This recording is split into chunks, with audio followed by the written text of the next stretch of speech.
hog. I've got the field switch off. Does that worry you? It worries me to death because Why is that? I've got a young fella who's Hispanic, and he's great when he shows up. I mean, he really is a fine worker. But you don't know when he's going to show or when he's not going to show. Is he a yard mower or a bush hogger? Both. He does both of it. He does all of it. And so I've got an old John Deere tractor that I bought in 1976. I've had it redone, rebuilt up at Athens 2 years ago.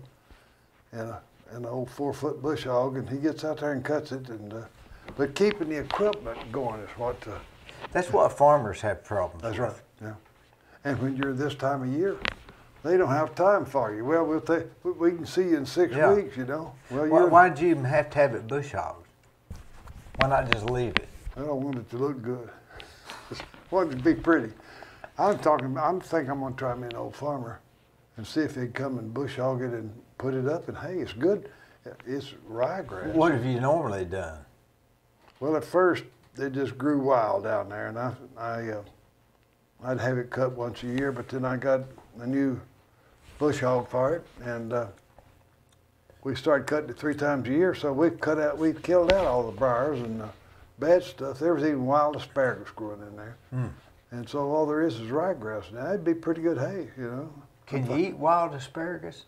Well, there's some fellow that driving down the highway came up to our house and told my son Randy, said, "You've got this wild asparagus. Could I pick some and eat it?" He says, "If you'll bring us some."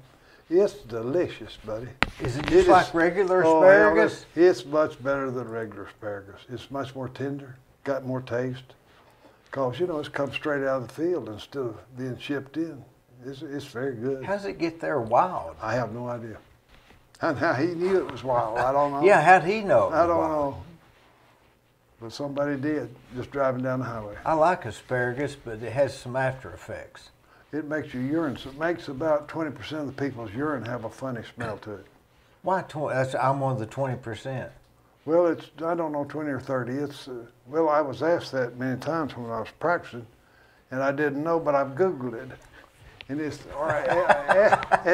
aspartamic acid or something like that. So it doesn't mean anything good or bad, nothing? No, it's just some byproduct of the asparagus. When did you start practicing urology? Well, I started my urology residency in 1960. I was 26 years old. That was the University of Tennessee in Memphis. Why urology? Well, I guess you asked that. I bet you have more jokes than any. Oh Lord, we have more jokes than any other specialty, and probably the crudest jokes that you can have. You know. I thought I wanted to be a general surgeon, and so I came to Erlanger to do general surgery residency. And I was down there about a year, and I realized the young general surgery residents were starving to death. I saw one guy do 2 cases in 1 year there. Came in, he'd trained up in the Northeast. But the urologists were just operating right and left, man. They were doing cases every day, and I got to helping them. And I decided this is good surgery, and get good results. I think I'll be a urologist. You mean like vasectomies? Well, back in those days, that was almost taboo. Of course, now we do them in the office. Yeah. But primarily prostatectomies and removing kidney stones and maybe cancers of the bladder, cancers of the kidney. Some of it's pretty big surgery. I guess. Yeah. Well, you weren't from Cleveland?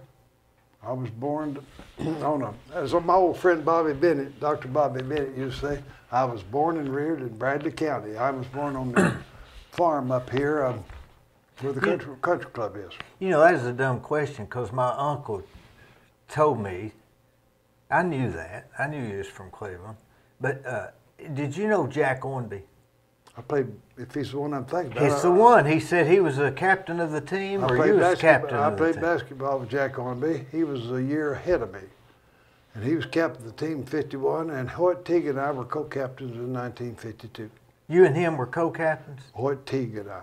But what about... Ornby graduated a year before me. Do you know that he's back in Cleveland? That's what somebody told me. Is he kin to you? Oh, it's my uncle.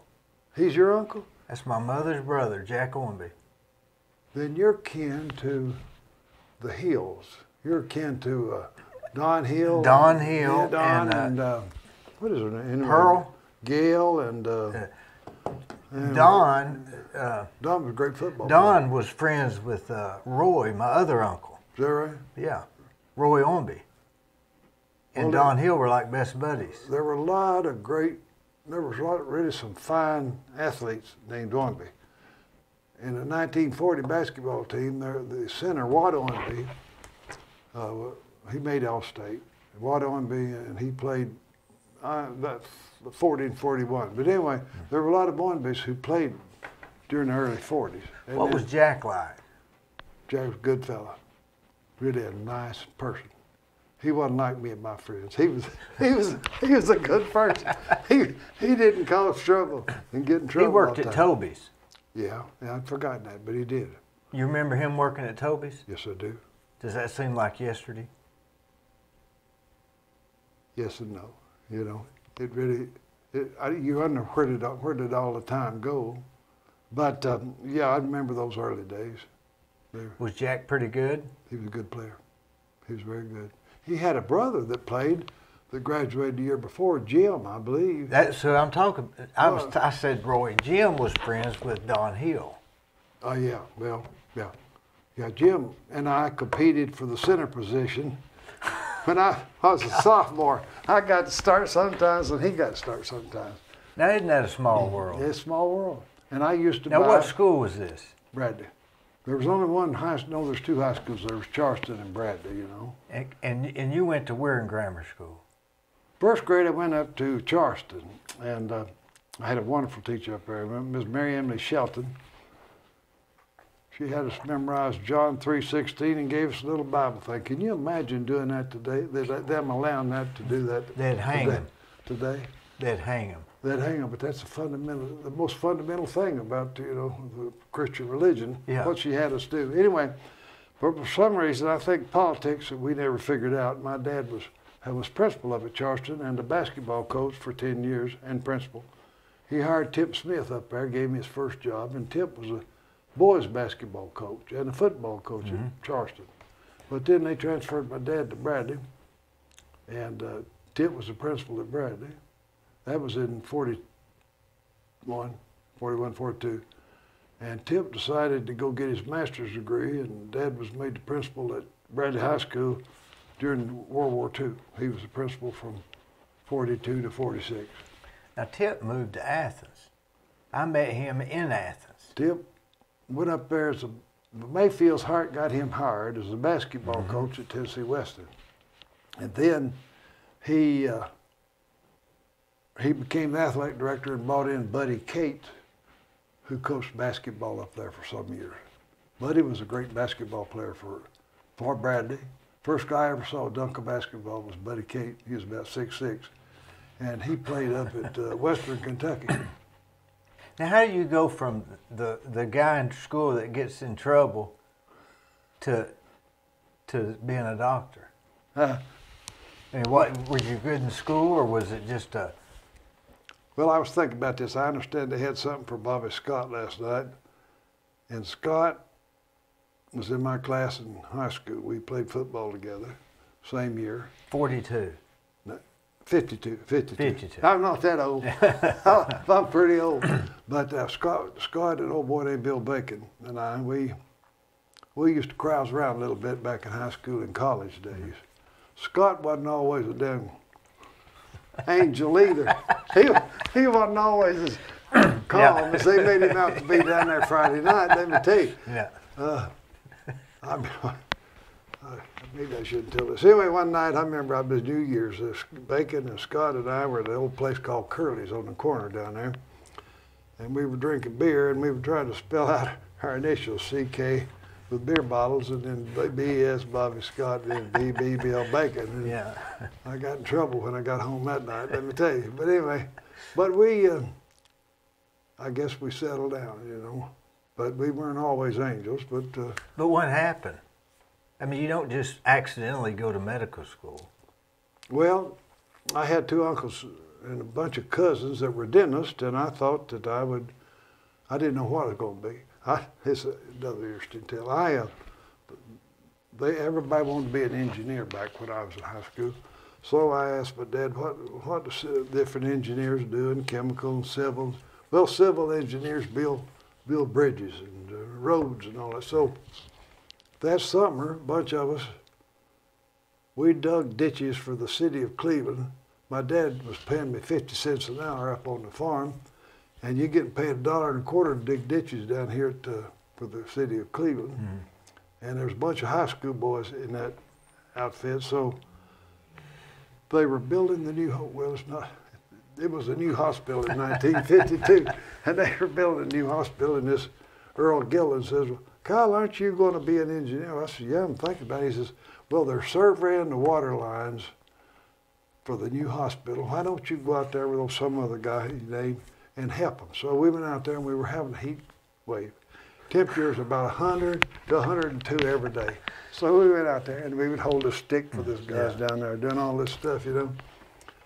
And he said, you know, said, I forgot to bring any water. Well, then later on, I said, I don't believe I've ever been as thirsty or as hot in my life. And anyway, so it's about the time that we'd go in at 5 o'clock. He said, well, we're so close to getting done. Why don't we just stay here and finish up doing this?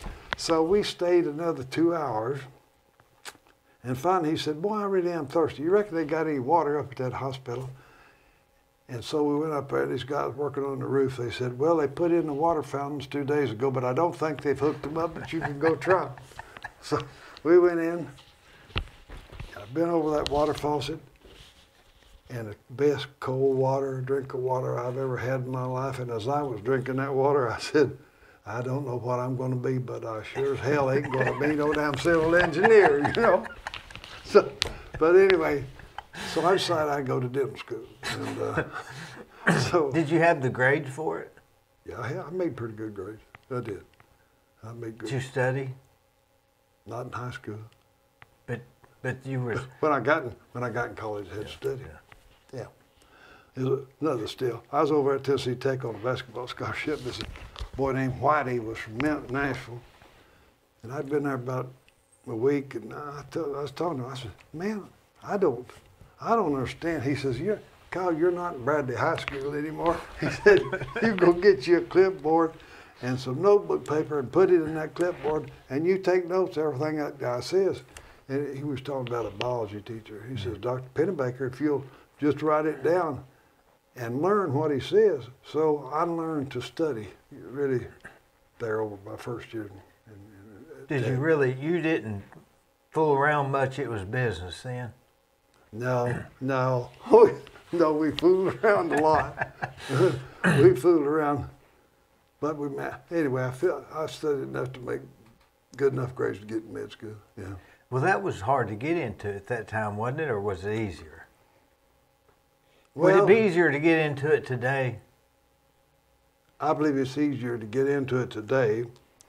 They treat them better in these days than they did. My son went over to UT Memphis also, as I did. And I remember we started out, we had 42 people first quarter. One guy passed, but he was over there sticking your finger, had to do a blood smear. He passed out, fainted on the floor. sounded like somebody dropped a sack of fertilizer. Anyway, he passed, but he didn't come back. But they flunked 6 out of 42. 7 people out of 42 in the first quarter didn't make it to second quarter. Of course, some of them repeated and did get through. What do they do then? Become dentists? Well, wasn't that the old joke? Well, there was one guy lived in the old Phi Chi house that was in dental school. He had started out in medicine. That was an old joke. If you can't be a dentist. But he really was. No disrespect to dentists. I know it. I understand that. I had a bunch of people in my family that were dentists. So yeah. Did you? Were your residency? Did you get to pick to be an Erlanger? Well, I was shopping around, and I did get to pick to be at Erlanger. Yeah. Erlanger's has come a long way since when I was there in '59 and '60 as a surgery resident. They're affiliated with the University of Tennessee now. You think we need 2 hospitals here? Well, I know we got Cleveland Community, right? But Well, yeah. What was the rumor? Erlanger's trying to come? Erlanger was trying to come. I make a lot of people mad if I say too much. I'm an old doctor, but probably we would have, if Erlanger had come in here, the competition would have been much more intense, I think. And I think the medicine would be better if you have competition. I think, yeah. Short answer. Generally, everything's better with competition, right? What? Generally, everything's better with competition. Generally, yes, yeah. And the short answer, yes, I think we'd have been better off with Erlanger in here. But they had to get a certificate of need or something like that? Yeah, certificate of need. Now, why is that you'd have to? I know you have nursing homes. You have to get a certificate of needs. Well, I learned a lot about that because Eddie Duncan and I played a pretty big role in this surgery center in Cleveland, and then I was involved in that one in Athens, and we fought the politics in Nashville for the certificate of need was really intense, and that's the way that they keep down competition. Because why would there be who cares if you're going to go into private business? What would it matter if we have a need if you want to do it? Well, that's the way it ought to be. But that's not the way it is. But that's not the way it is. Certificate of need is a method of controlling what's in a community. It's not seeing if you have a need. Well, it's supposed to be that way. Certificate of need. But why would they care? Why would they care? I guess if you didn't have any need. Well, but why would you want? Why would let's say Bradley Memorial? They're not there anymore. Yeah. Why would Bradley Memorial want another hospital? They wouldn't, right? That's right. So if they've got the political pull in Nashville to influence the people on the certificate of need, a lot of times it doesn't get approved. You know? Whatever it is, Bradley County didn't get one, right? We did get the surgery center. Oh, that was a real fight, boy. But they got it. But I believe Erlanger was trying to get a certificate of need to pull a satellite here. Yeah. I believe that's what it was. Yeah. And they did not get it, and that was political. Yeah. Yeah. It had to be, didn't it? In all probability, yeah. Well, let me ask you this. Did you have trouble seeing blood? Did you never have trouble seeing blood? Or did you get over it? Well, I got over it. I remember I went over to med school with, there were four of us. We left Tennessee Western in the same class. One of them, Dr. Danny Hayes, he lives up here behind the country club. And my real good friend, Dallas Anderson, he was killed in a car wreck on the way back from Memphis in his fifth quarter. But they all wanted to go over to the emergency room at the John Gaston Hospital. We'd been there about 3 weeks. So we went over there, and back then they didn't have air conditioning, and there was this woman, somebody had hit her in the head, it split open, and the guy was down there scraping between her scalp and her skull making sure there wasn't any glass or anything. And I was standing up there looking at it, and I thought, you know, I may be in the wrong business. I'm not sure. I'm not sure that it. Was you doing the scraping or was somebody somebody else? else? I was just watching. Just watching. I just arrived. But I was a little queasy, but you get over it. After you dissect cadavers and work in the labs and everything, you adjust. Well, they have like you say work on cadavers. I know a guy that when he died, instead of having a funeral, they just shipped him to somewhere like Vanderbilt, and they use him for, they're probably cutting on him right now. I know a couple of doctors that did that with their bodies. Is that a good idea for the Somebody's got to, you got to learn on, well, that's another thing. You go to med school, and about the first week you walk into a big room, about 3 times as long as this, and there's these metal tables, and there's bodies on all of them, you know, all of them in different stages of dissection, and you got to pick out one. And I had my cousins who had gone to the dental school said, be sure and get don't get a fat cadaver, you know.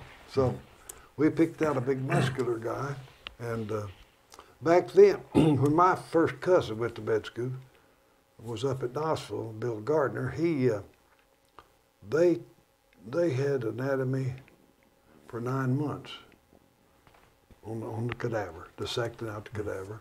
We did it for 6 months, and when my son Chip was there, they only did that for 3 months. So they have de-emphasized anatomy, but you work on, and it's sort of a, it's especially when you go to eat lunch. Yeah. Because you got formaldehyde on, these bodies have got formaldehyde on them. Don't make it, and you're working with them, it doesn't make any difference how well you wash your hands. You're still going to smell that formaldehyde, you know. But after about 3 weeks, you get over that. You just go. And then you're cutting meat like you would cutting meat. It's just an animal instead of a body. Well, you're dissecting out muscles and stuff. What if you got in there and they brought you a cadaver and it was somebody you knew? Well, I have heard of that happening, although I never saw it myself. Because that would be a coincidence. But, you know, stranger things have happened. Yeah, that's a possibility. Yeah. How long do they keep these bodies? Well, they claimed that down at UT Anatomy building that my cousins who had been there said there was a big vat full of formaldehyde, and they had these bodies floating in that vat of formaldehyde. And when it was time for a new class to come in, they'd come in there with a hook them out of the formaldehyde, pick them out, take them upstairs to be dissected. That's so. God. That's how they. I believe that's how they. That's disgusting. Well, that's just part of it. But you have to work on stuff like that, I guess. Well, now I guess they're doing. You know. Wonder how long they'd keep the body there.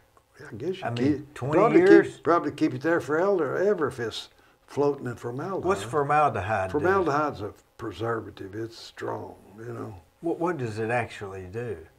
Keeps the meat from rotting. I don't know what exactly the mechanism is. If you keep it in there, it won't rot. That's right. But formaldehyde would kill you if you ate it. Oh yeah, formaldehyde kill you, sure. Isn't that something that'll keep your body from rotting, but it'll kill you if you eat it? Oh yeah, you think it'd be? You would not want to ingest it or have any. That's what they embalm with, right? Formaldehyde. Yeah, that's what they embalm bodies with. Now, what about these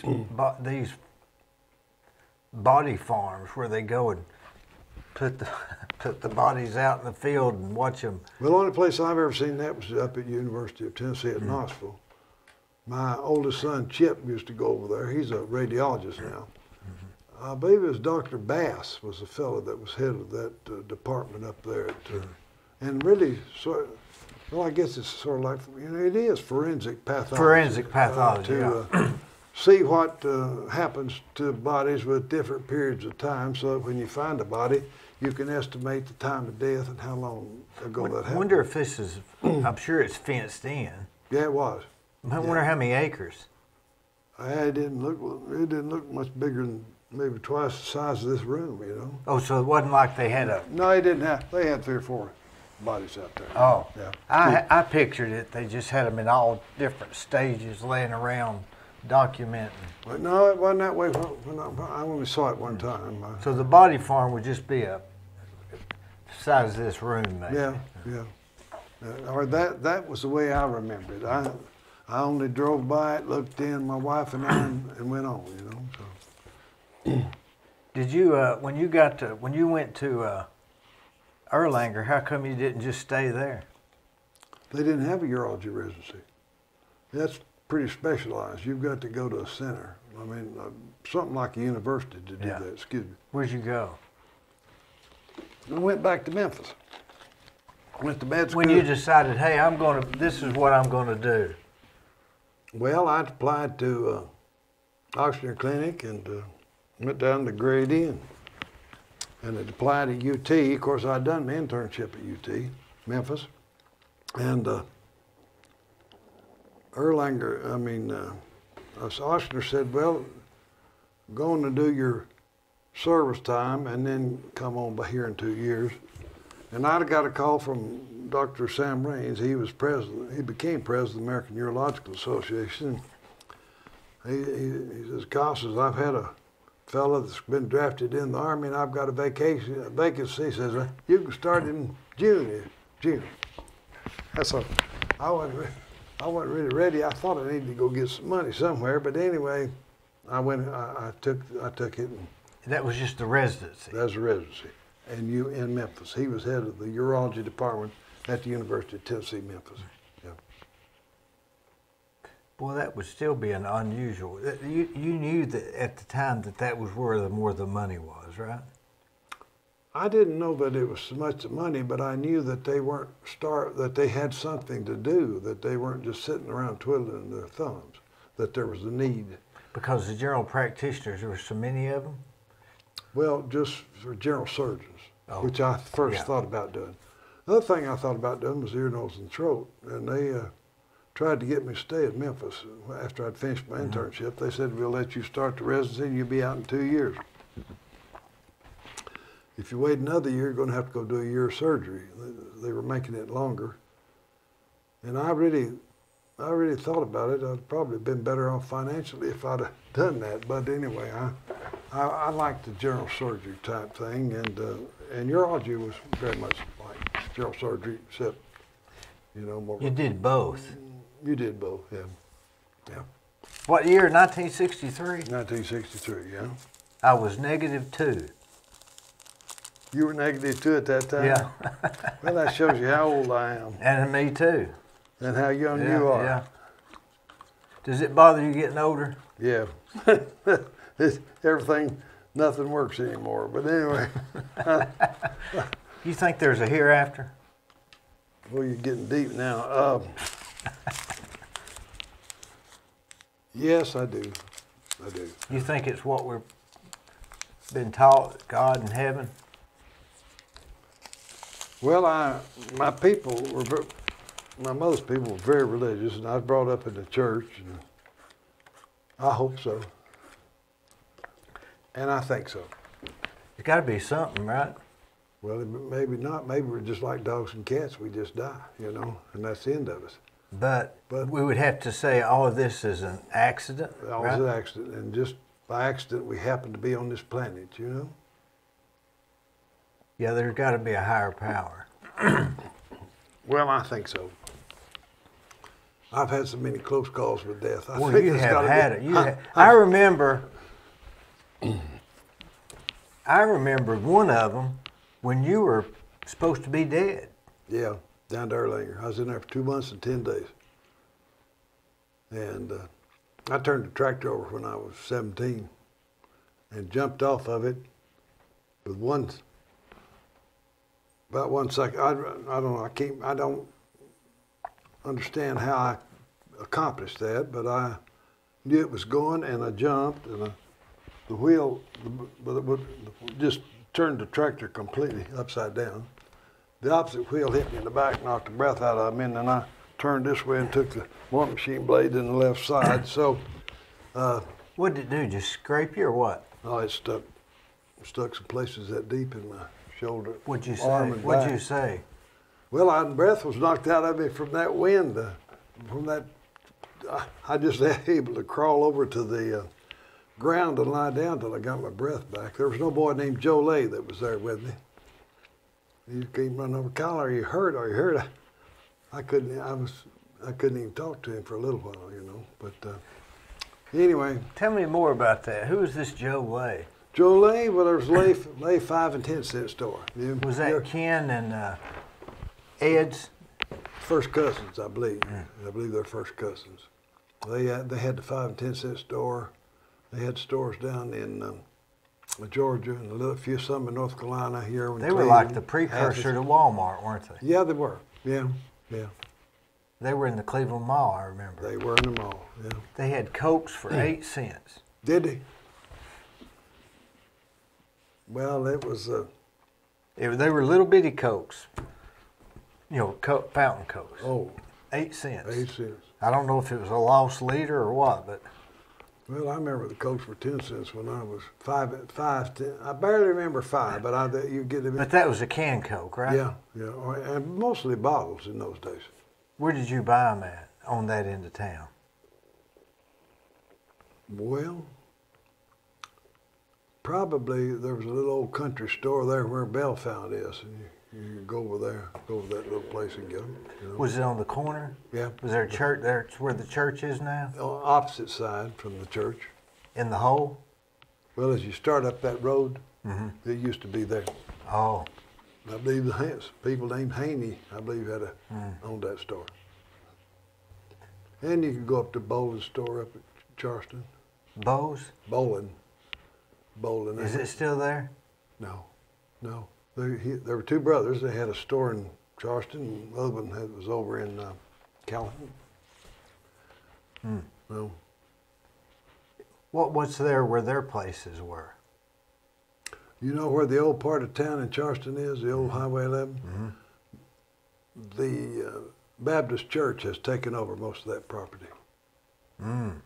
And then there was a road that went back in behind where that house where Sherman supposedly stayed during the war. Yeah. There's a road Henniger House. There's a road back in, Henniger House. There's a road back in behind there where the Boland store was.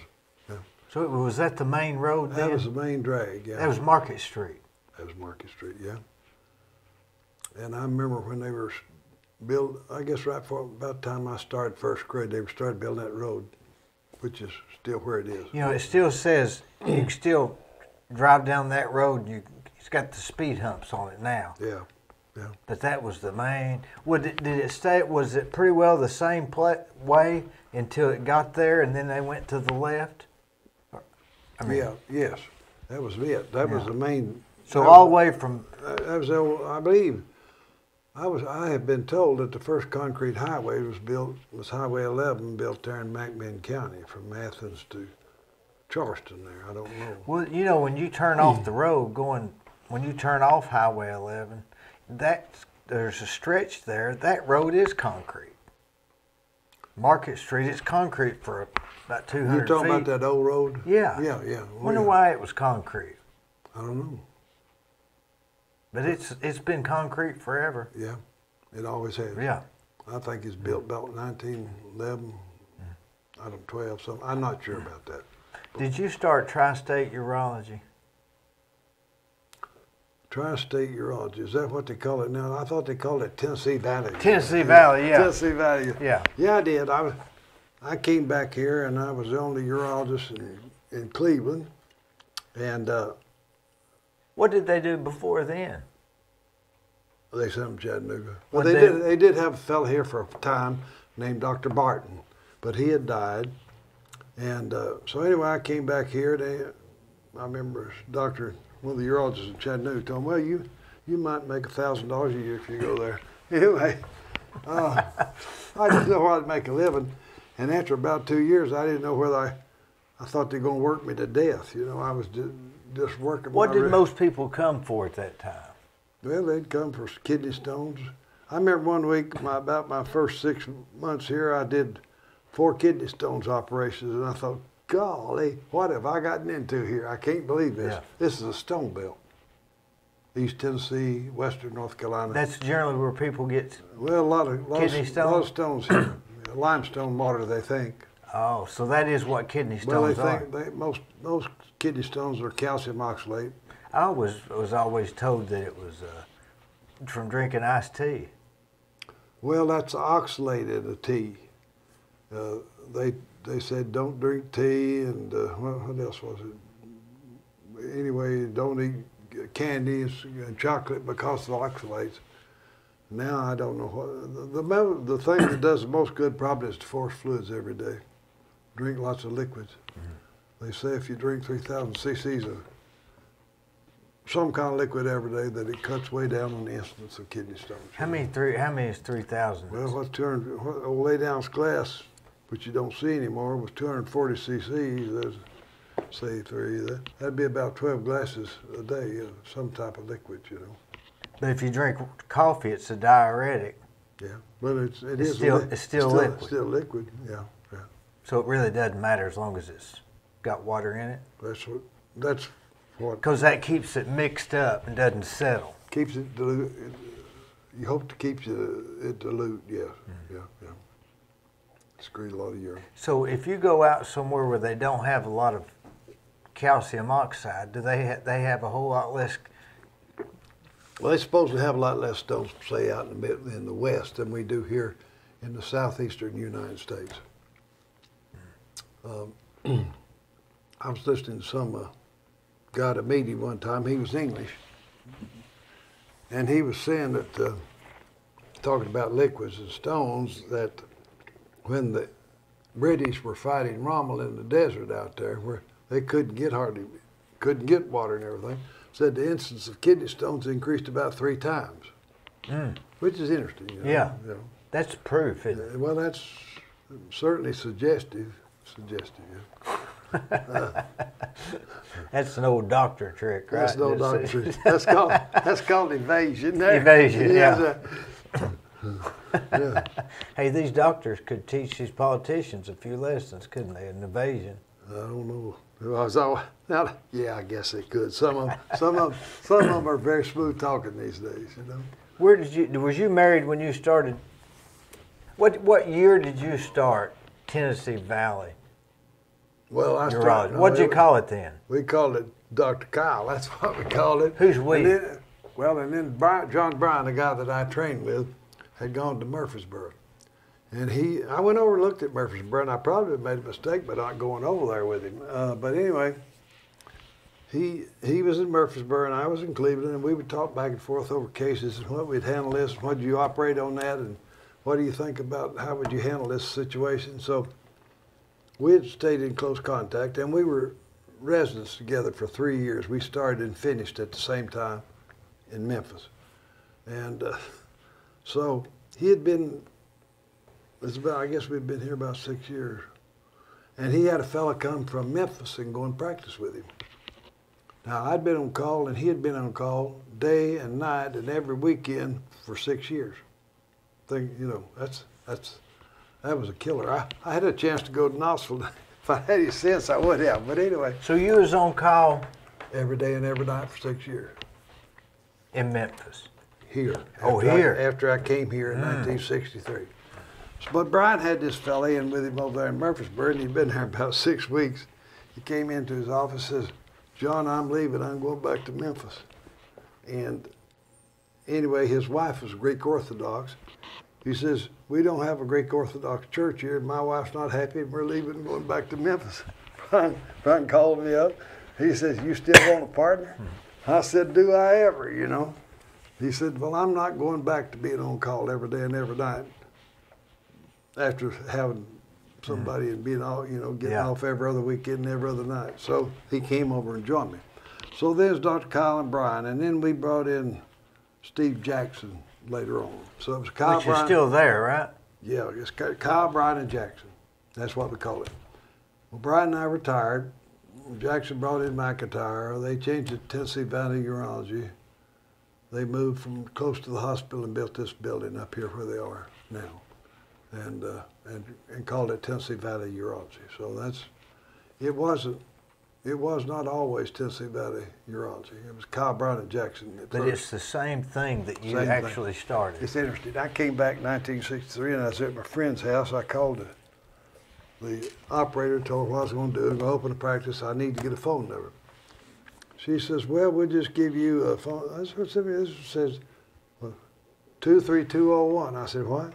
Back then, a lot of they didn't say the first two numbers. Yeah, because everybody assumed it was 47, right? 47. Yeah. She says 4723201. And that's the same number that they still have up there, 4723201. Isn't that something? 63, whatever that is. It's, the same number. What is it, 37, 57, 58? Along with other numbers, right? 58 years, yeah, same number. That doesn't happen very often. That doesn't happen hardly at all. No. Do you think the specialist, what did they do before there was urologists? I mean, when did urology become a specialty? I would say around 1910, so somewhere in there. So it's not that new of a thing, right? No, it's not. No. I guess they saw a need for just a doctor just for that. Yeah. General surgeons, I'm sure, used to do, and some of them still did when I first came out. They'd take out a stone every now and then if it was in a good location and very easy. Yeah. But the hard case, anyway, yeah, they needed someone who specialized in that. People got a lot better care. Do they know where the stones are just through x-rays, right? Or is it ultrasound? Well, in the old days, it was x-rays in my time. And then toward the end of my time, you could do ultrasound and just a plain X-ray, and if it was dilated, the urinary system, and you could see a piece of calcium, well, you could make the diagnosis. Now they primarily do it through ultrasounds and MRIs, you know. Because a kidney stone's not going to hurt unless it's trying to come out, right? I guess. Most of the time. I mean, if it's just going around there, who cares? Well, they can sit up in the kidney for a good while and be asymptomatic. You not know you got it, you know, till it drops. And then when it drops, when it drops, buddy, you know you got real problems. I've seen men turn as white as that piece of paper there. I've never had one. Well, you don't ever want one. I haven't either. I've been fortunate. Isn't that something? Yeah. You've been curing something you had never had. Yeah. Yeah. I guess that wasn't my weak link. Seems like everybody has their weak link, you know. Some people have heart trouble. Some people have kidney stone trouble. Some people have. Yeah, that's right. What's yours? Well, I have heart disease. That's the reason I quit. Had to stop practicing in '95. I had a 6-vessel bypass in 1984. Was that due to diet or what? Probably hereditary. The answer, dear Brutus, is in the genes. Well, the answer, dear Brutus, is in the... What's a Brutus? Well, I believe Shakespeare maybe was in one of his plays, maybe Julius Caesar. It says the answer, dear Brutus, is in the stars. So he was talking to Brutus? Yeah, but the answer, dear, I'm just paraphrasing. Oh. The answer, dear Brutus, is in the genes, probably, that you have, some people have hereditary tendencies to have certain diseases. And that's all there is to it, well, right? no, stress plays a role, too. There's other things. The stress I think it exacerbates things. exacerbates. I think it does, yeah. I really do. Anyway, it seems like everybody's got to have a weak link somewhere, you know. You ever read Poor Richard's Almanac? I have. It said he's known more old drunks than he has old doctors. Oh, did he? And that's probably the truth. And why would if that's true, why would that be true? Because they don't have the stress? I think so, yeah. Because I guess what he was saying was the doctors are supposed to know that the drunk's just happy, and happiness makes you live longer, maybe. Yeah, I think you just nailed it right on the head there. And if it's in your genes and you're happy and you don't have stress, the odds of you living to be 100 are fairly well, maybe, if you don't have those things. Well, I see. Back in the turn of the 20th century, I guess 1900s, the 10 to 20, most people died from pneumonia and tuberculosis. Now we've got a cure for tuberculosis, and we can pretty well do pneumonia. So depends on what you got to treat it with. If my grandmother, who had died with tuberculosis in 1904, if they'd had the drugs in 1950, when she was sick 50 years previously, she wouldn't have died. So some of it has to do with what kind of treatment you've got available, you know.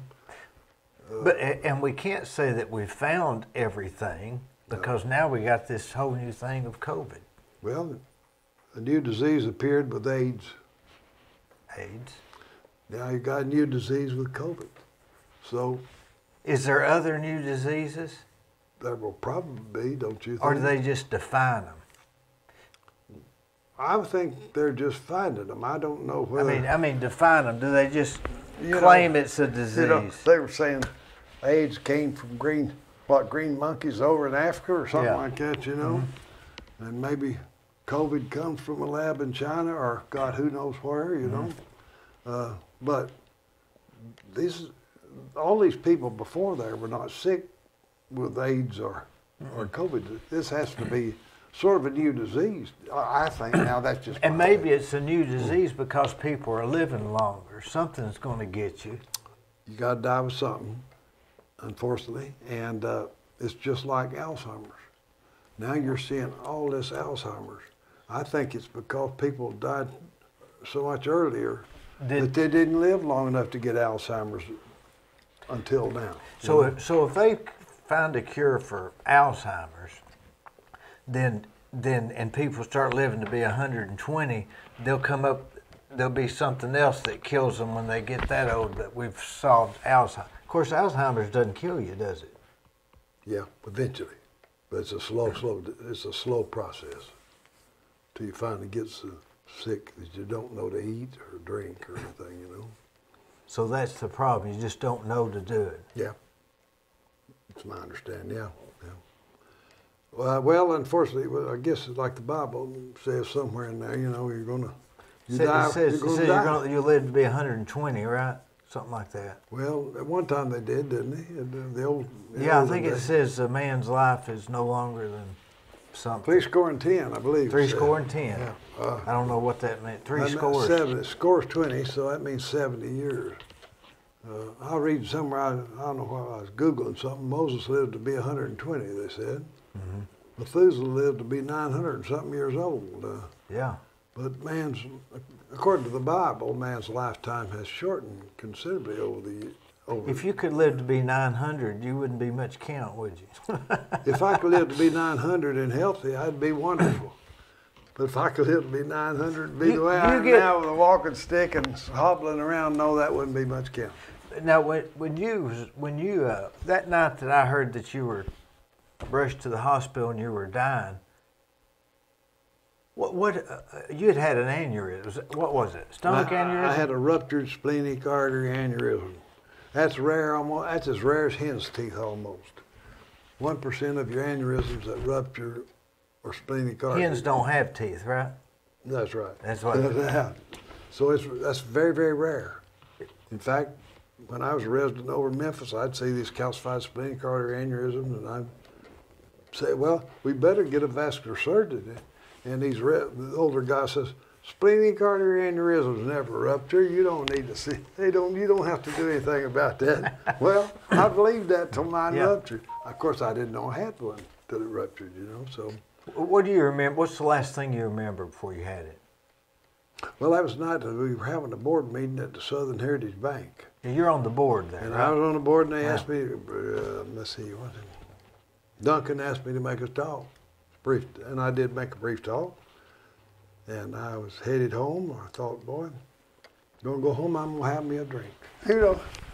And I go through the door and start down the steps, and it felt like somebody shot me under the left shoulder blade. And I realized things were getting foggy and everything, and I thought I got to try to get home. And so I started out. I threw my jacket in the coat and told Larry McDaniel and Mark what's his name, went on the McDonald's by, and I started out down the road, and I realized I was in serious trouble, serious trouble. And I saw the red light up there and thought, man, you got to think. And you know, there used to be an empty space coming down that road where that new bank is. Yeah. And I realized I was about to pass out, so I just decided, well, I'll just I'll pull into this and stop. You felt yourself starting to pass out? Yeah. I thought I knew I was about to die. I said a little prayer. I said, Dear Jesus, let me live, but if I have to die, forgive me for my sins and save my soul. You really get close to the Lord when you. They say there's no atheist in the foxhole. That's right, no atheist in the foxhole. And so what I'd really done, I'd gone to that red light up there and hit that wall up there where that. That's the last thing you remember saying the prayer? I remember saying that and pulling the car off. You said the prayer and then said, "Oh shit!" Well, that all happened at one time. That all, you know, that probably happened in about 3 seconds, you know, because I knew I knew I was either going to die or pass out. Were you hurting? No, I wasn't hurting. Just felt like you was dizzy? I knew I was going to pass out. I knew I wasn't going to be there. What's the next thing you remember? Well, next thing I knew, there was some guy at the car door open, and he says, "Is your name Dr. Kyle?" I said, "Yeah." And he says, "Well, I know your son Chip. Do you happen to know his phone number?" And I gave him my phone, 715-3748. And so he was calling Chip. Do you remember after somebody called the police? See, I came back. My memory came back. I hit the fence. I was stopped, and I remember they were going to get me out and put me in a what do you call it? Not ambulance, but anyway. And I says, you boys got enough to lift me out, you know? And they got me in there, and he said, Chip and I have talked, and we think that maybe we ought to get the helicopter in here and just take you down to Erlanger. What do you think? I said, I think that's a good idea. So the only other thing I remember the helicopter, you know. Mm-hmm. And then I was on the way down there. I knew I was on a helicopter for a brief second. And this guy says, well, I heard him talking on the radio. He says, well, his abdomen's getting distended and something. He says, I says, my abdomen getting distended? He says, yeah, you got any idea what's wrong with you? I said, I might have a leaking abdominal aortic aneurysm. What made you think that? I don't know. I just thought that, you know. And so with that distended abdomen, you're about to die. What else could it be, you know? Yeah. And next thing I knew, they took me out of the ambulance, out of the helicopter, and they had me in there. And I was in the hall getting ready to go into surgery. My son Chip was there, and he says, well, he says, what did he say? He said, well, you've got a ruptured splenic artery aneurysm. I said, splenic artery aneurysms don't rupture. I'm telling you what I'd been taught in Memphis, you know.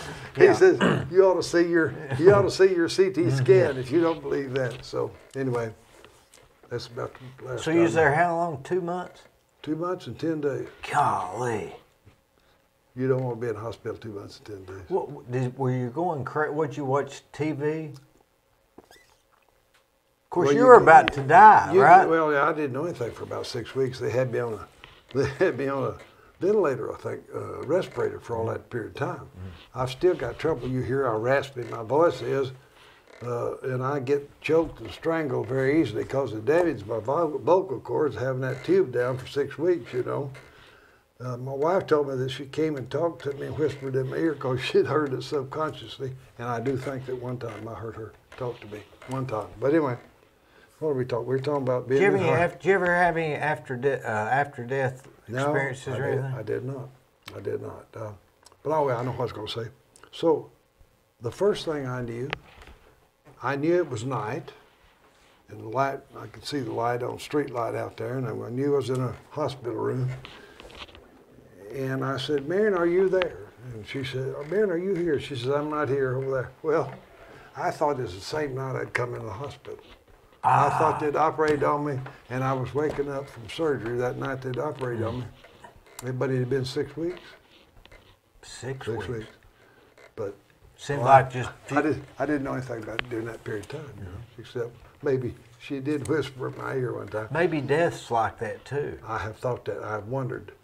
It would have been very easy to have died in that helicopter going to Erlanger. I had no pain. I was at peace. You'd already asked to forgive you for sins. I was at peace. It would have been easy to have gone on at that time. Yeah, I've thought about that myself since then. Maybe it's not as bad as we think. Maybe it's not. Let's hope not. But he had to have saved you because you. Well, he and that Dr. Dart saved me. He used Dr. Dart to save me. First guy butchered me up. I'm not going to say who it was. And Chip told him, he says, he's still bleeding. You've got to go back in. So they got to, thank goodness I didn't realize. Because you had your stomach was still swelling, right? No, they had gone in there and he had taken out my spleen. But what he had done, in my opinion, was pawed around and ruptured, lacerated my pancreas. So they got the trauma surgeon in there, Ben Dart, and he went in there and took out the distal third of my pancreas and my gallbladder. Why my gallbladder? I have no idea. I asked him later on, well, if you're taking out all this, why didn't you just take my appendix out at the same time, you know? But anyway, that's what he did, and he packed me. A lot of times now, when they can't control the bleeding, they'll just pack it. I remember that you was wearing shirts. So they had me packed for 4 days, off for 2 weeks, and then he went back and then he put a little skin graft over it. And where'd they get the skin? Off my thigh. They took the skin off my thigh, you know. And then later on, I went back for a secondary closure about 1.5 years later. No more problems. Yeah, they left me with a ventral hernia, but I wish I'd gone back at 6 months before that defect got so big, but I wasn't wise enough and didn't know enough about it. And anyway, when I get to irritated looking at this big belly of mine. I think, well, but you're not dead, and that's been what, let's see, that's been 14 years ago. So I've been given 14 years that most people wouldn't get, you know. 14 years ago, boy, it seems like yesterday. 5 years to me. Yeah. When did you get married? I got married in 1958. Before you started. Yeah, I had one more. My wife married Dodd. It's from Helena, Arkansas. It's a little town on the Mississippi River about 90 miles below Memphis. And she was up in Memphis.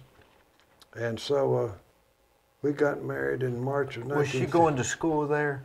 She had gone to a business school up there and was a secretary. She was the sort of receptionist for IBM up in Memphis. How'd y'all meet? Well, she first started dating my friend. We went to I went to the Methodist church with him one time, a few times. With him? With him and a guy named Danny Hayes, who's I told you lives back up here at the country club. And we met these three girls, and I saw one look like Elizabeth Taylor. I was certainly attracted to one that looked like Elizabeth Taylor, you know. Yeah. But Dallas liked Marion, and so I had him check on this son. He says, well, you're out of luck. She's married. She says she got a boyfriend that's already in 12th quarter. Girl graduated in 3 months. You can forget about that, you know. So anyway, but after Dallas was killed in a car wreck, we started dating. And I got married in March of 1958, about 3 months before I graduated from med school. They say the 50s was the best time to grow up. It was a good time. It really was. What was better about it then than now? Well, we didn't shoot people in crowds. I mean, you know. They wouldn't think about it, We would wouldn't have thought about anything like that, you know. Fist fight every now and then is about it? Fist fight's about it, yeah. In Memphis, in the big cities, they would do some knife fights, you know. But it was a time of peace. I mean, I believe he was until the Korean War was in the first part of the 50s, but by 53, old Eisenhower had been elected, and they got that settled, and so for a long period there was a period of peace. We didn't have any more trouble until Vietnam. Wonder why it was so calm then. I don't know. I think old Eisenhower was a very good president and had control of really. I think the Russians and everybody else were sort of afraid of him. I mean, you know, he was the head man of the Allies in World War II. And, masterminded that European theater. What did they call him, Ike, or was that somebody else? No, they called him Ike. I like Ike was I remember watching the Waltons, and they always talked about Ike. Yeah, they're talking about Eisenhower. Yeah. But it was a good time. So, but then the 60s, it all went to hell, right? Basically. Well, it seemed like it started about the late 60s. I guess when the young people started burning the flag and rioting and raising hell about Vietnam, it seems like it's been downhill ever since, somewhat.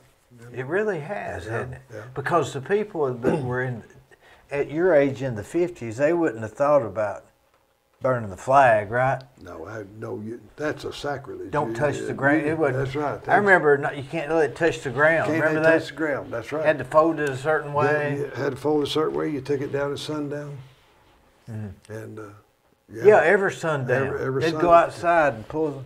Put it up in the morning, take it down at sundown. Don't let it touch the ground. I couldn't believe it back when they started burning the flag. You know, that's. That was in the mid-60s, right?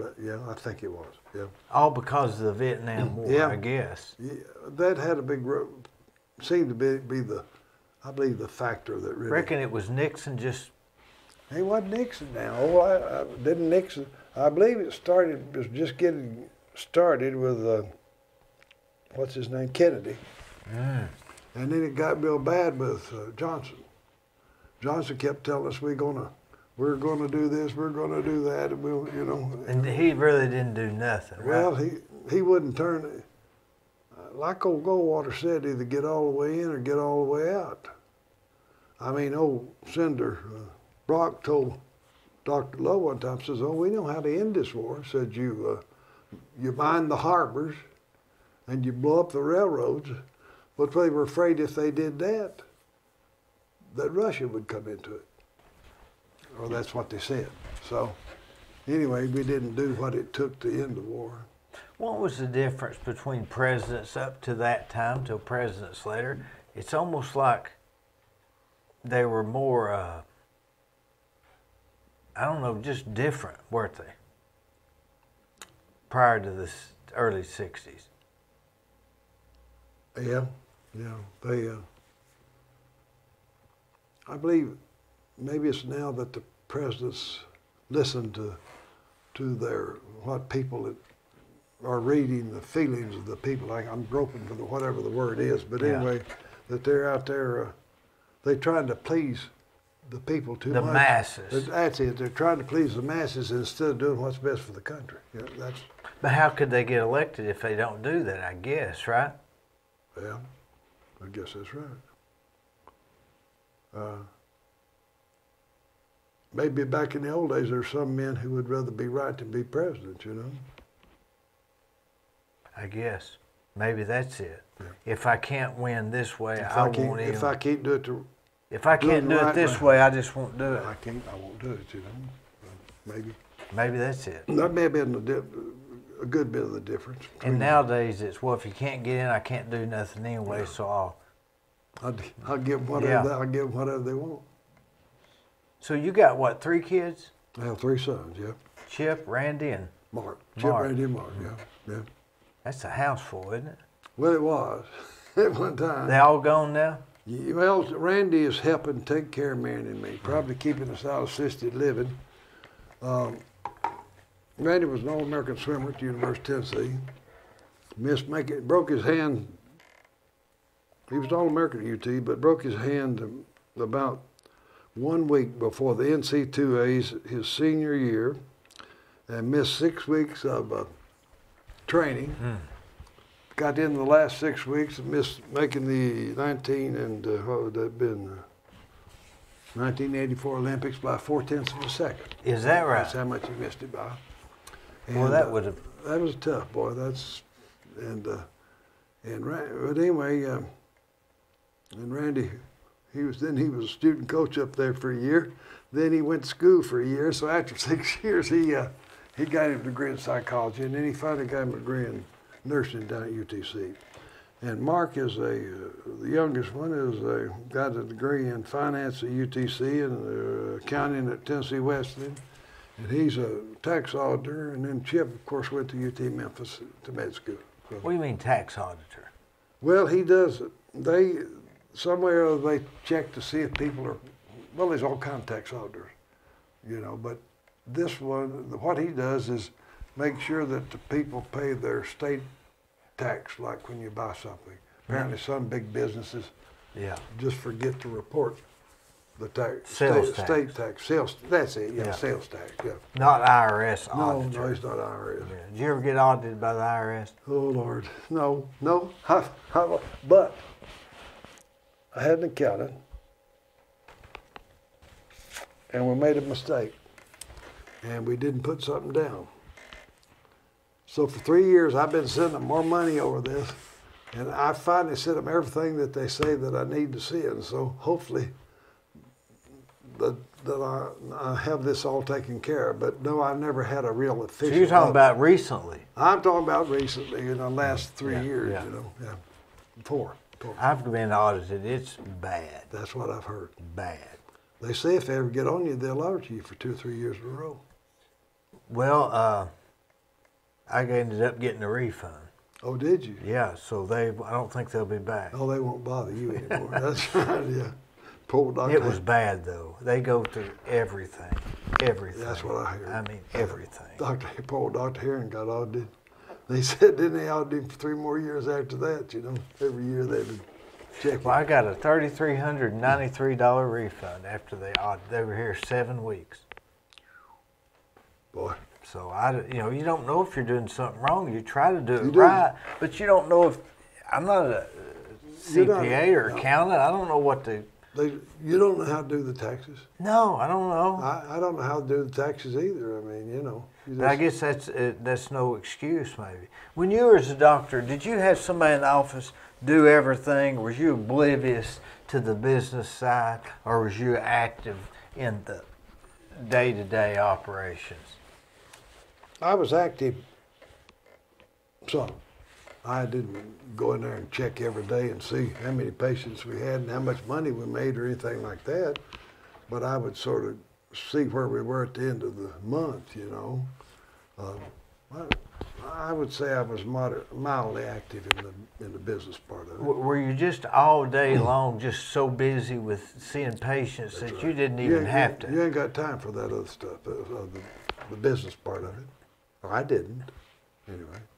And most doctors, I don't think do. I don't think they do. Yeah. I build for a lot of them, and if they don't, they've got usually a lady in the office that does just about everything for them. Yeah. From pouring coffee to making sure that they deal with the IRS. Yeah, that's right. So you have to have somebody like that. Yeah. Or you'll pull your hair out. You think that positive attitude though is a big thing of staying? I mean, you being a doctor, are you familiar with all sorts of medical stuff, or would you just be in urology? No, I was pretty familiar with all of it because I did what they call a rotating internship. Now, they don't do that much anymore. They still have them, but in my day, you did a rotating internship. I spent 2 months on medicine and a month in a medical clinic, and what did I do? Then pediatrics, 2 months on pediatrics, then 2 months on OB, 2 months or 3 in surgery, or 4, and then the last 2 months after you'd been exposed to all that, they'd put you in the emergency room. And you were pretty well equipped to handle that because you'd been in all these different fields. You spent 2 months on a job. You're pretty familiar with it, aren't you? You're pretty familiar with that. Yeah, and you can handle stuff pretty well. But you could read a medical article, and I could read it, and you'd understand it more because you're in the medical field. I think so, yeah. But now they want you to do straight internship. They want you to pick out what you want to be, and if you're going to be a surgeon, they want you to do a surgical internship and just be there with them. And therefore, I don't think some of these young doctors are as well-rounded in the whole field of medicine as they should be. You know? It's like working with a plumber and thinking you know how to build a house. That's right. You know, you would just know just plumbing. That's a very good illustration. Yeah, that's right.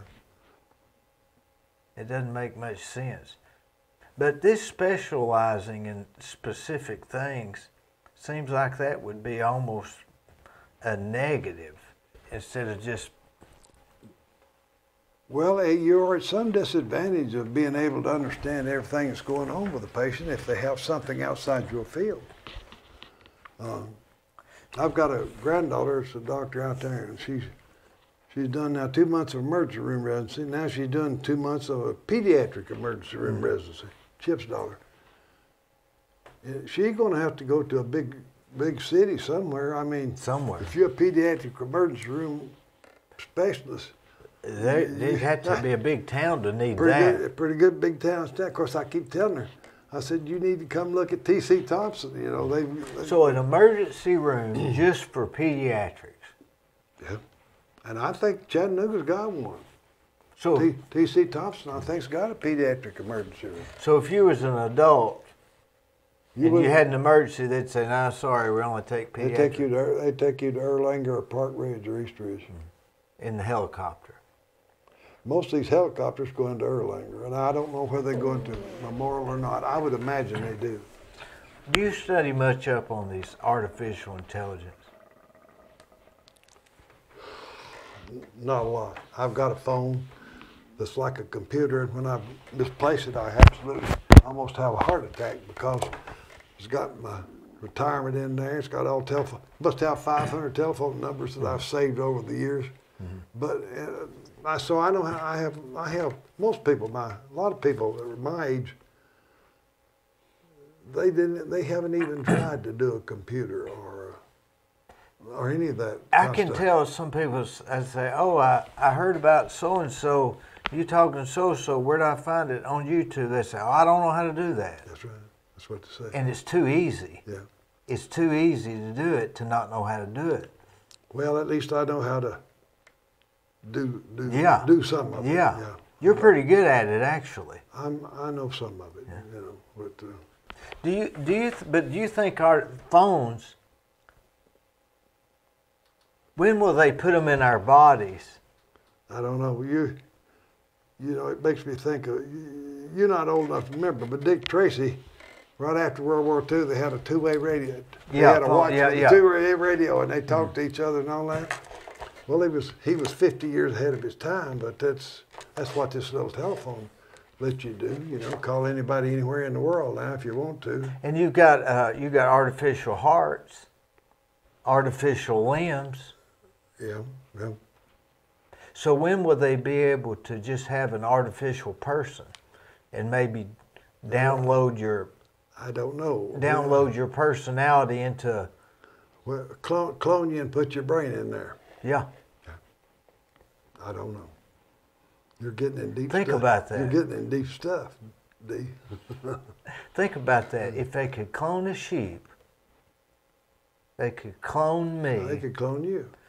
Take my brain out, put it in a new person. But they can't do that. They can't. How come? They can't. They don't know how to transplant the brain yet.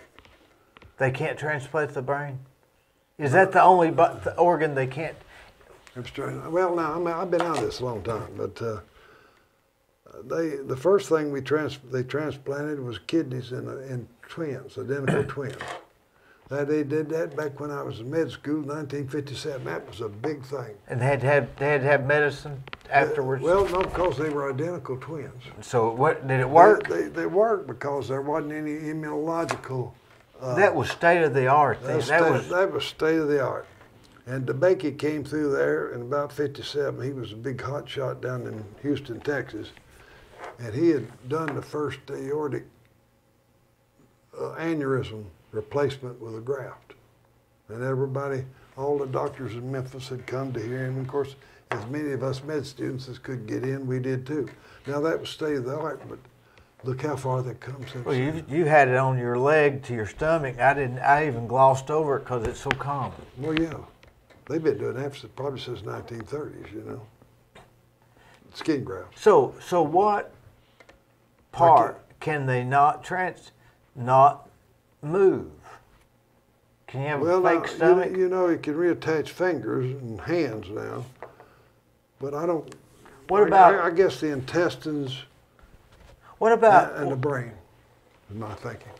It's the only thing they haven't been, and the bladder. You ever read the book The Second Brain? No, I have not. Talks about the intestines being the second. They say the intestines is the only thing that operates independent of the brain. Well, they say that the intestines, what is it, the probiotics and stuff that's supposed to be made by the intestines that affects the function of the brain. You know, I know about that much. Now, wait a minute. Let's back up. So they say that the probiotics and the bacteria in the intestines. They are claiming. Some people are saying, this is not proven, that there is some link between, what should I say, metabolites or enzymes or something produced by the intestine that may have something to do with brain function too. Well, according to this book that I read, the stomach or the intestines actually thinks independent of the brain, and it was saying similar to what you're saying, that it actually affects the way the brain thinks, and that's what the Chinese refer to as qi, because it's always the inner, you know, because if your brain, if I already know what my brain's going to tell me I'm thinking, then how do I know that the brain's actually doing the thinking? Does that make sense? Yeah. Yeah. It does make sense. I guess the last thing we'll ever unravel is how the brain works. You think that'll be the last thing we figure out? Yeah. That's probably where the soul is, don't you think? Maybe, perhaps. I don't know. I don't know. I had a guy on the podcast, Jerome Hammonds. He claims that the brain is just another organ, just like anything else in the body, and that the brain is controlling us just like the lungs would be. And that we're just a product of what the brain is. Well, I would think that our personality certainly is a product of the brain, wouldn't you? It'd have to be. That's the only place I know. It's the only place I know, you know. And the people get hurt in a car wreck and hurt their arms or their legs, they're still them. So unless you take it out between here and up, then it's still the person, right? So it's got to be isolated to the brain. I think so. But if you could transfer the brain into another body. Well, you could move you into another person if you could do that, perhaps. Yeah. That ain't going to happen in mine in your lifetime. You don't think? No. I don't think you and I have to worry about that. What would they have to disconnect? I mean, they would have to learn how to. Well, you'd have to connect the arteries.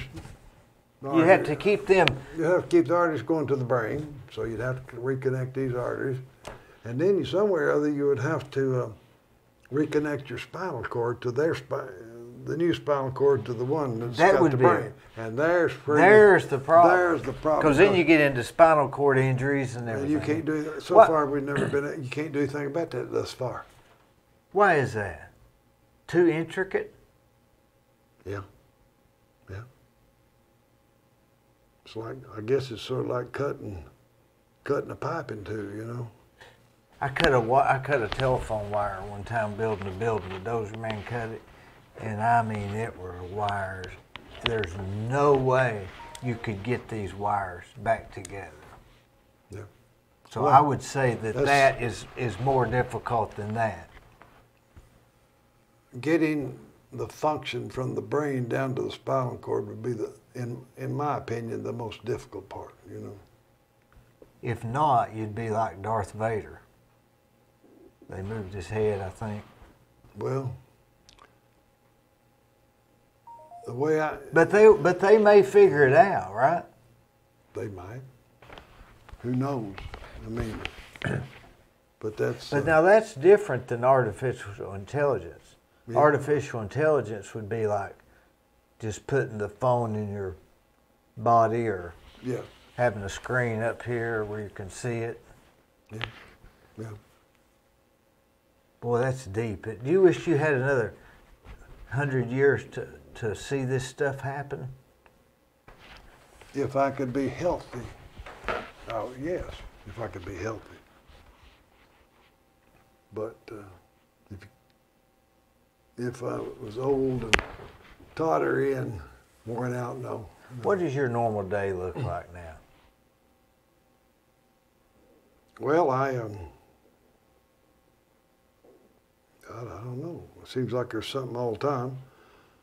My wife, I've been having to do all the bill paying and the bookkeeping and keeping up. It seems like it's almost a full-time job to keep up the house and finances and all that kind of stuff, you know. But how did this happen while you was a doctor? I had hired people who did it for me. Somebody asked me, what do you miss the most? I said, I miss those 4 secretaries that did everything for me. That's what I miss the most. But they wouldn't do the stuff at the house. They would. No. So everything you do tomorrow would have been done through secretaries or somebody? No, my wife took care of things in the old days for 61 years or 67, something like that. But she's not able to do that right now. Does she ever go back home to, where did you say she was from? She's from Helen, Arkansas. Arkansas. Yeah, she had a first cousin who became a doctor and went back there. And he died about 2 years ago, so she and my son went back to see him before he passed on. And I took her, she and I went back there about 6 years together before that. She occasionally would go back. What was Helen, Arkansas a big town?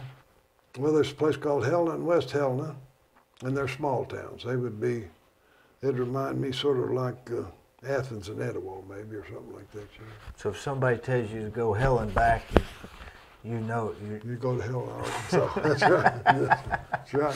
Is it Helen? Helena. Oh, Helena. Helena, yeah, Helena. Helena, yeah. Yeah. So she didn't her parents still live there? No, her parents both came here. Oh, they came here? Many years ago, and they both been dead about 30 years. So so she doesn't have any reason to She doesn't have any reason to go back there anymore, you know. She doesn't really have any family there anymore. She's real nice, isn't she? I know she's a nice lady, very beautiful woman. Yeah. How'd you end up with that? Just because you was a doctor? Because I was such a good guy. Just lucky, I guess, you know. Was your dad had the farm there at Kyle Lane? Kyle Lane? That's the name of the road.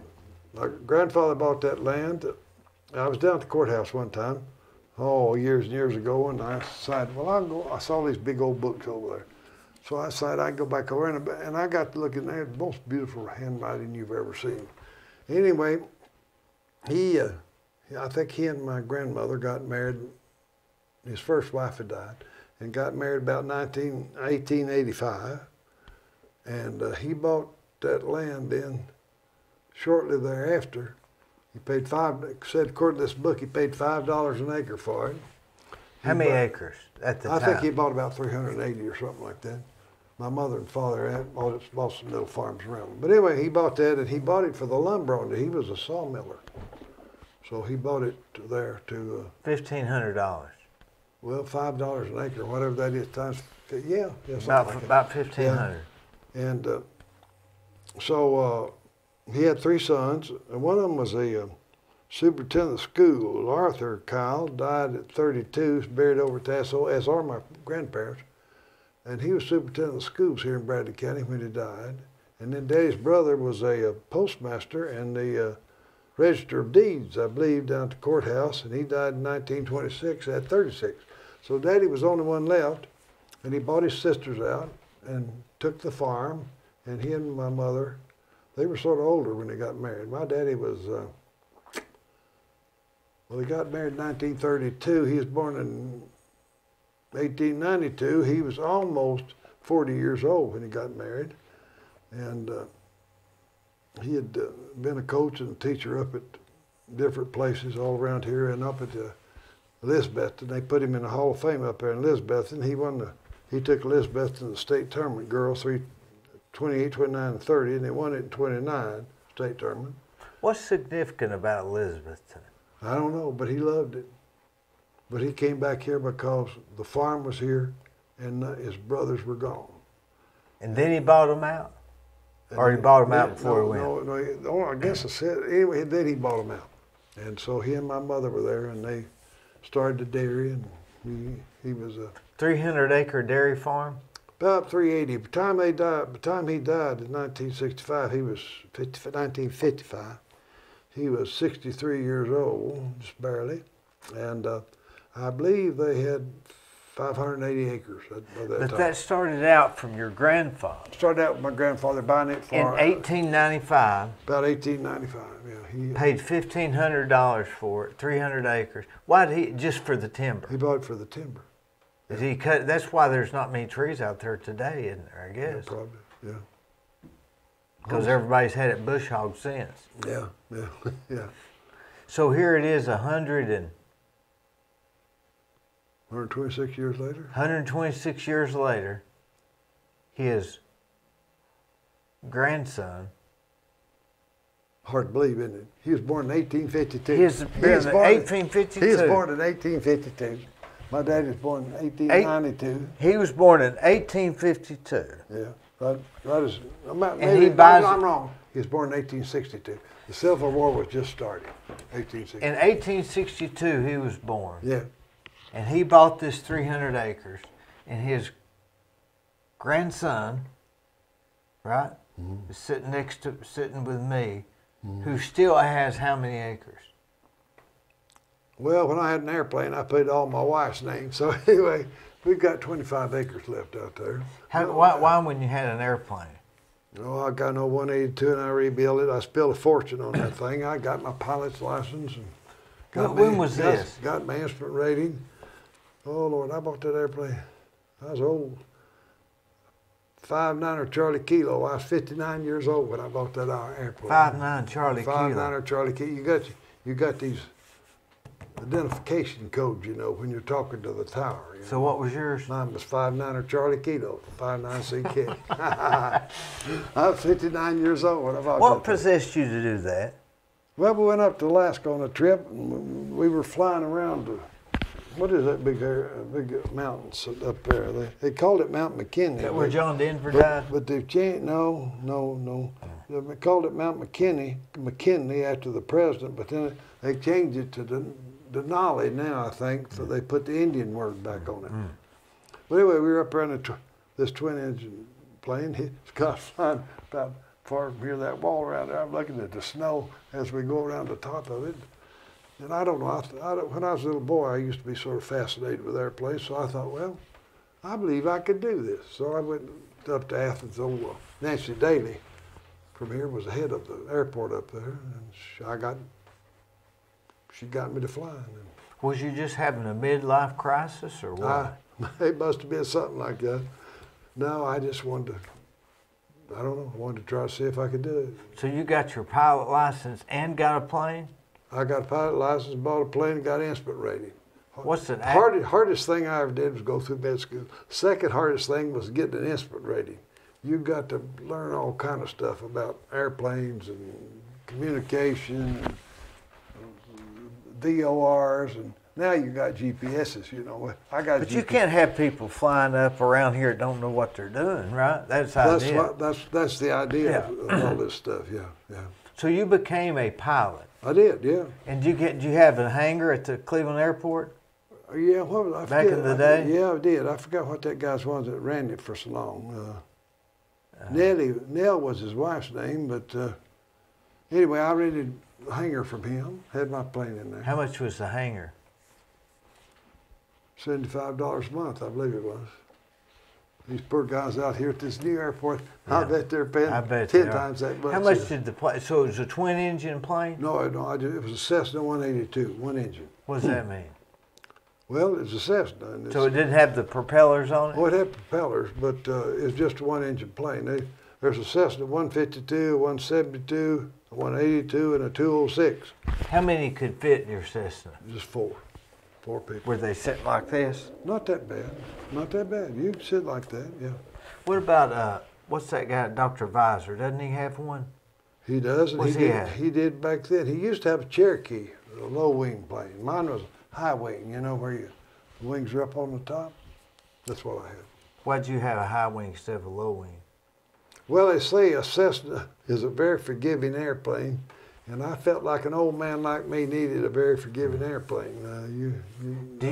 What was it like the first time you flew by yourself, took off? Well, I didn't think they was ever going to let me do that up at Athens. They just kept going with me. I think they were afraid to let me ever take off. And when you do it the first time by yourself, your mouth's pretty dry and you're sort of nervous, you know. But did you pray then? Yeah, I think I did. I don't remember. How long? You don't remember how long you were up in the air? Well, I just went up there and circled the airport and landed. How long would that take? Probably 10 minutes. So it's not like they let you go to Florida. They just let you go up. No, but then they start you on trips before you can get your pilot's license. First time I flew to Rome. To Rome? Georgia. Georgia. And the nice thing was it had a VOR on it, and you could take this thing and put use this. If you'd stay on that beam, it'd take you to Rome. But I just about knew how to get there anyway. But anyway. What do you mean it would take you could turn the knob, automatic pilot? They got a VOR. No, I forgot what a VOR means. Something orbital direction or something like that. Anyway, you got this radio in your plane, if you have this, and you would tune it into that frequency, and you would adjust it till it showed you what a straight line would take you to it. Say you flew 180 degrees or 182 degrees, 180 degrees. Yeah, whatever. Then you just fly 180 degrees and it'd take you down to where that to where the VOR was. And so the whole time you're talking to the guy at the Cleveland airport? No. Who are you talking to? Nobody. You just talk when you're getting ready to land. You don't talk when you're taking off? No. You talk. You clear all that up before you take off. So you don't talk to the tower, and the tower talks to you, and they tell you taxi in position and hold, and then when your time says Cessna 59 Charlie Kilo, taxi in position, hold, and then say, to take off. And you take off. You're going up to take off, Do you have communications with the Rome people, like in Rome, between here and there, or do you wait till you start to get close and say, I'm coming in? Wait till you get close. And you say what? Well, usually what you do is you would talk to the people in Athens, then you would talk to the people at Chattanooga and ask them to track you. Why? So if you got in bad trouble, they could help you find someplace to land or something, So in other words, like calling and saying, I'm on my way home. Yeah. Telling somebody. So would they really track you? Yeah, or would they just sort of like say, we got this guy coming? They'll track you. They show you on your That's radar. what they do. So you got a transponder on there, and they'd tell you what squawk so-and-so, and you'd put that in your transponder, that number, and then they could follow you on radar. They'd be following you on radar. You see stuff on television, all these little planes doing all this. That's what they're doing. Air traffic control. Air traffic control, yeah. So if that guy's in Rome, Georgia, says, yeah, you can come on in. We don't have any other planes coming. Well, what if there's a guy? By the time you get down there, you usually switch off of Chattanooga and say, in essence, I'm here. I'm ready to land, and they'll say, okay. Don't land yet. We got another guy coming in. Well, yeah, they tell you that, but they'd mostly say, they'd sign off for you. It's been a long time since I've done that. I've forgotten all the language, but anyway, they'd tell you to, switch to the Rome frequency. So then you would switch to Rome and start talking to the Rome airport, Say, I'm coming in for landing. He'd say, hang on, I got another plane coming in, circle around, come back down. Yeah. You didn't have any wrecks or anything? No, thank goodness. I probably wouldn't be here. How much did that plane cost? Marty, I don't know. I think it was, it's $59,000, but I spent about that much or more. I rebuilt that plane. I put a rebuilt motor in it. I pulled out the insides of it. I put in new radios. I rebuilt that plane, so I squandered a lot of money. Now, Dr. Bird, he has a plane, right?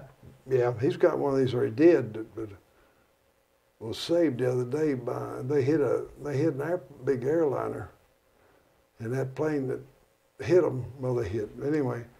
He's got a parachute on it. So Dr. Bird got hit by another plane? No. Bird has an airplane like that when it hit the other plane. Yeah. But the wonderful thing is, if you pull the chute opens up and parachutes the plane down to the ground. That's what happened at another airport here about 2 weeks I've seen those planes. There? Yeah. Well, Bird's got one like that. What about these guys? How long did you have the plane? Well, after I had that splenic artery aneurysm, after I had that bypass. Oh, so you were flying up to then? Yep. I flew about 10 days before I had that aneurysm. If you'd had that aneurysm up there, what would have happened? I'd have died. There's no way, right? No probability. The odds have probably been about 1 out of 100 that I could ever have gotten it down. Yeah. Well, you'd have passed out. That's right. That's right. That's why I don't like to fly with one pilot. Yeah. Yeah. Would you ever fly with one pilot? I have. But would you now after you had that? I'd want to be young and healthy. Yeah. Because if you're on a plane, there's only one pilot. The odds of them, I mean, if they just get a stomach ache, they may not get you down. Usually you've got duplicate controls over here on the other side. Who's sitting over? If you're just one pilot. But if you've got another pilot over there, you're but all if right. you don't have one, then you're in deep stuff. would you? So you wouldn't recommend flying with just one pilot, unless you're just yourself? I would fly with one pilot. And take the chance of him not having an aorta. Take the chance of him not having an aortic aneurysm or something. Yeah. See, have you had the COVID shot? Yeah, I got mine Friday. Really? No, Thursday. First one or both of them? I got my first one Thursday. Do you have to get another? Yep, the 24th. So you're taking the Moderna then, probably. Moderna. And I was lucky, man. It was Christmas. I believe it was Christmas night, and I was looking at my phone, going to, that damn thing. I'm addicted to it. Anyway. Yeah, I know. I'm the same way. So anyway, I saw in there, well, if medical people they were going to give shots to. This is on December 25th. I believe it was the night. It's going to be on Saturday. I believe on December 26th, if you're in the medical field, they were going to give it at First Baptist. Now, so I said, man, we're going to go. They probably won't give it to us. We got in that line all the way down to the YMCA and went up, how you do it. Anyway, we got up there and they said, this guy says, are you in the medical field? I said, yes, I am. He says, so we got our first shot on 26th. Did you have to give me proof or did you just say you were? So, well, no. He just said, you're in the medical field. But anyway, so we got it pretty early. We really did. Did you get, I had Thursday, Friday, I thought, man, this ain't bothering me. But the last 2 days, I felt like I've got a little sore throat. I figure that's some effect. It'll probably be gone tomorrow. Perhaps. What gets you is the second shot. Oh, is that right? That's right. Oh, Chip told me Chip had his. Yeah. What did he say about that? He had the second shot. He had flu-like symptoms that night. He said, I finally decided to heck with this. I'm going to take some Motrin or something. I forget what. He says, and that did, and I went to sleep the next morning. I was all right. And he had asked around the hospital, everybody that had the second shot had symptoms, and I had some too. Now, Mary, she didn't have a bit. She didn't turn a hair. Has anybody had symptoms on the first one, but not on the second one? I don't know that. But somebody's trying to sell me a car warranty. Somebody buy a car. Car warranty. You get those calls. Oh yeah. Golly. About 3 times a day. I've learned. I recognize them now in about the third word. Yeah. And they'll sound like a person. They've got it now where it sounds like a person. Oh yeah. I mean, they can be sitting there talking to you, and you say, but. What I'm starting on me the other day is something. Well, of course, then it's always about your charge card. That's another. Oh yeah, and the IRS has got you. And then the IRS, yeah. Who falls for that stuff? Old crazy people. They're calling me because I'm 87 years old and they think I'm crazy. They think you're crazy. But there are a lot of old crazy people that'll listen to this stuff and talk to them or they wouldn't keep doing this. There's somebody's got to be doing it or they wouldn't keep doing it. They would keep doing it. They're doing it to old people who are not completely there. You're pretty well in shape though. Do you do any exercising at all? I exercise downstairs. I used to walk golf course all the time. Do you think that this COVID is, surely the second shot, I don't feel bad. I just feel like I've just got pollen.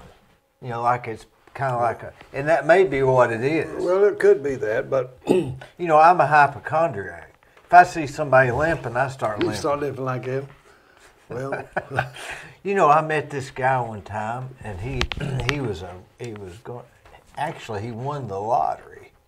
And he wanted me to build his something for him. So I went and met him at this restaurant. And we got out. I hope he's not listening, but we got out and he limped. And I started limping. And he turned around and looked at me, and I guess he thought I was making fun of him, and I never heard from him again. You didn't get that job, did you? No, but I just started limping because he was limping. Hey, Lord. That's the truth. That's true story. That's true story. Sure. CA, anything else? Everything good? You still in the plungers and hedgers? I'm still in plungers, hedgers. Are you? Yeah, I just hadn't been. Well, not many. We haven't had many meetings, because of all this COVID and everything. But It's hard to get there on a Tuesday night when it's nice weather out. Yeah, that's right. But you need to come and start having us figure out how to get some young people in there. Don't have it on Tuesday night during pretty weather. Well, when would you have it on? When would you? What night? Good point. Good point. What night would you do? Wednesday night, Monday night, Wednesday nights. Wednesday night. Things are calmer on Wednesdays. Wednesday night probably a better time. That's why they have church on Wednesdays. See, church? Mondays things go to pieces. Friday, everybody's wore out. Tuesdays, everybody's got the call from Monday and they can make traction. Thursday, they're trying to get it done before the weekend. So Wednesday, you got to. That's why they have church. But did they have church on Wednesday night when you was growing up, or did that start during the? I'm a Methodist. We just barely have church on during the mornings. Where'd you go to church? Well, I used to go for Wesley for a long time. I go to Broad Street now. Is that where Eddie Cartwright goes? Oh, Eddie goes to Wesley and Sonny Hicks. So they go over there. Been going over there. Methodist. They're the one taught me into going over. Though they're both Church of God, but their wives are Methodists, so they go to the Methodist church. Well, your family always been Methodist? My mother's people were all Baptist. So how'd you end up Methodist? My daddy was a Methodist, and so we just went there. Was your grandfather that was the logger? He went to the Tasso Methodist Church, that pretty old church over there, you know. You're really from that area. That's right. Really from the Bellefonte area. Bellefonte. Bellefonte. Right. That's the way the French say it. Yeah. Where was he from? My father? Yeah. No, your grandfather. Well, I had a first cousin who was a dentist down in Birmingham, and he tried to figure all that out. He said he got back there about his generation, and one morning it looked like you all were bootleggers, came out of Polk County. So, but anyway. You think maybe Polk County? I think maybe Polk County, yeah. Maybe his father? Maybe his father. I got a hold of some woman out there at it would have been, what would she have been? She would have been the second wife of a second cousin or something. And she had done a bunch of that stuff. So at least I found out that my great-grandfather was named George. And you mean your grandfather's dad? My grandfather's dad apparently was named George Kyle. But that would have been 1860? I'd been back, well, if one was born in my grandfather 1862. So you're talking about 1840 or 1830. That's almost before. That's almost when this was Cherokee territory. We ran them out in 1832, didn't we? Or 38, 32 or 38. I forget. That may be them calling right now. We really screwed them over, didn't we? Oh, we really did. We really did. We really did. We ought to be a damn shame of ourselves. We sure. Yeah, we should. It's terrible the way that we're treated.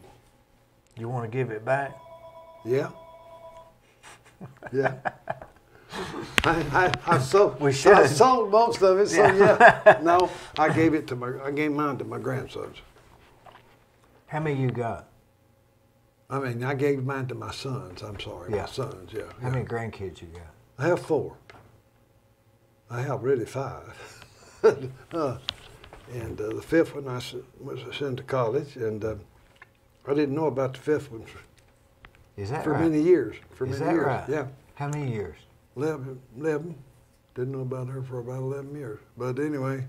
Is that a shame? Do you feel bad about that, or is it a good story? It's nothing like. I think it's a good story. She's done extremely well. She's very intelligent, very beautiful, and done extremely well in business. So she's got some of the Kyle genes. She's got some of the Kyle genes, and she's done well. And once I found out, I said, well, let's send her to Cleveland State, and then she went to UTC, and then she finished up at UTK. So. That's a good story, isn't it? Yeah, it's a good story. I think I did something good there. I think you did. Yeah. C.A., you've always been a good guy. You're one of my favorite people. Well, thank you very much. Thanks for coming. I appreciate it.